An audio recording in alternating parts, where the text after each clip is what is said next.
33.7 விழுக்காடு மின்கட்டண உயர்வு என்றால் மக்கள் என்ன செய்வார்கள்? இந்த 33.7 விழுக்காடு மின்கட்டண உயர்வு எவ்வளவு தெரியுமா? வருவாய் தமிழக அரசுக்கு இந்த 23 மாதங்களில் 40,000 கோடி ரூபாய். இது நம்முடைய பணம், மக்களுடைய பணம். 40,000 கோடி ரூபாய் வருவாய்.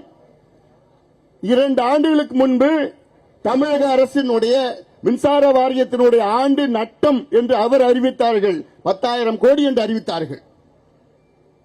ஆனால் வருவாய் 40,000 கோடி. ஆனால் இன்றைக்கும் தமிழ்நாடு மின்சார வாரியம் நட்டத்தில் தான் இயங்கிக் கொண்டிருக்கிறது என்று தமிழக அரசு சொல்லிக் கொண்டிருக்கின்றார்கள். இது எவ்வளவு பெரிய மோசடி! இது 10,000 கோடி நட்டம்னு சொல்றது, 40,000 கோடி வருவாய் வந்திருக்கு.